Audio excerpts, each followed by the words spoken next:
എന്താ ഈ 67 കോടിക്ക് പകരം 5 കോടി നൽകാനുണ്ടെന്നുള്ള തെറ്റായ ധാരണ പറഞ്ഞിട്ട് റിസോർട്ട് അടച്ചുപൂട്ടി എന്നുള്ള രീതിയിൽ, റിസോർട്ട് ജപ്തി ചെയ്യുന്ന രീതിയിലൊക്കെയാണ് ന്യൂസ് പോകുന്നത്. റിസോർട്ട് നിങ്ങൾക്ക് പോയാൽ കാണാം, ആർക്ക് പോയാലും എപ്പോഴും അവിടെ താമസിക്കാം. ഒരു ദിവസം പോലും, ഒരു മണിക്കൂർ പോലും അതിന്റെ പ്രവർത്തനത്തിന് യാതൊരു ബുദ്ധിമുട്ടും ഇല്ല. തുടർന്ന് ഭംഗിയായിട്ട് പ്രവർത്തിച്ചുകൊണ്ടിരിക്കുന്നുണ്ട്. അപ്പൊ ഇങ്ങനെ ഒരു ജപ്തി എന്ന് പറഞ്ഞുകൊണ്ട് ഒരു സംഭവം പറഞ്ഞ് നടക്കുന്നുണ്ട്. ഈ അവസരത്തിൽ ചോദിച്ചുകൊണ്ട് അതും കൂടെ പറഞ്ഞേക്കാം. പിന്നെ ഇൻഷുറൻസിനെ സംബന്ധിച്ച് ഓൾറെഡി പറഞ്ഞാണ്, നിങ്ങൾക്ക് സാധാരണക്കാർക്ക് വേണ്ടി സ്പെഷ്യൽ സ്കീമുകൾ കോച്ച് ഇൻഷുറൻസിലൂടെ ലഭ്യമാണ്. അദ്ദേഹത്തിന്റെ ഒരു വാദം സർക്കാരിന്റെ അടുത്ത് നിന്ന് ക്വാറന്റൈൻ സമയത്ത് ആ ഒരു റിസോർട്ടിൽ സർക്കാരിന്റെ പേയ്മെന്റ് കൈപ്പറ്റിയിട്ടുണ്ട്, അതുകൊണ്ടാണ് മാറ്റി. സർക്കാരിൽ നിന്ന് ലഭിച്ചതുണ്ട്. അപ്പൊ ആ സമയത്ത് അദ്ദേഹത്തിന് കൊടുക്കാനുള്ളത് കൊടുക്കണ്ട. അല്ല, അദ്ദേഹം രേഖാമൂലം മെയിൽ നമ്മൾ റിക്വസ്റ്റ് ചെയ്ത പ്രകാരം, മെയിൽ പ്രകാരം ഞാൻ അടുത്ത വീഡിയോ ചെയ്യുന്നുണ്ട്, ഓരോ പ്രൂഫ് വെച്ചിട്ടാണ് സംസാരിക്കുന്നത്, വെറുതെ പറയുന്നതിൽ അർത്ഥമില്ല. അപ്പൊ ബിൽഡിംഗ് ഓണർ അനുവദിച്ച് തന്ന മെയിലുണ്ട്. ഒന്ന് നമ്പർ 2 പ്രൂഫ്, എല്ലാ രേഖകൾ വെച്ചിട്ടാണ്. 10 റൂമിന് ലൈസൻസ് ഇല്ല, അത് നിങ്ങൾ ലൈസൻസ് ഇല്ലാത്ത തരേണ്ട, ഉപയോഗിക്കേണ്ടതാണ്.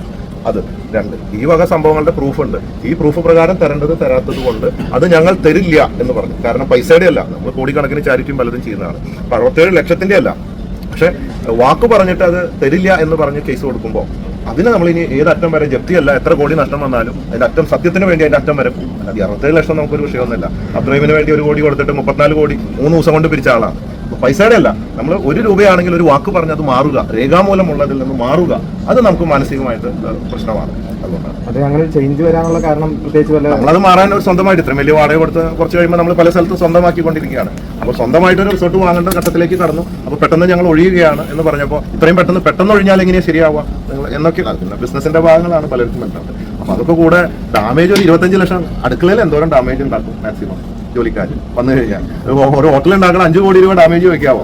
അപ്പൊ അതിന്റെ ബിസിനസ് അല്ല, അങ്ങനെ വരുമ്പോൾ അങ്ങനെയാണല്ലോ പിന്നെ വക്കീൽമാരും കാര്യങ്ങളൊക്കെ ആയിട്ട്. അപ്പൊ ഇതിന്റെ ടെക്നിക്കൽ സൈഡാണ് ഇത് കൊടുക്കുകയും ഇത് മറച്ചു വെക്കുകയും, അങ്ങനെ അതിന്റേതായ കുറെ ടെക്നിക്കൽ സൈഡുകളാണ്. ഇതാണ് ഇതിന്റെ ഫാക്ട്. ഓൺലൈൻ വാർത്തയില് അന്ന് ഭംഗിയായിട്ട് ആഘോഷിച്ചു. കാർ ജപ്തി ചെയ്തു, റോൾസ് റോയ്സ് കാർ ജപ്തി ചെയ്യുന്നുണ്ട്. അങ്ങനെയുണ്ടോ?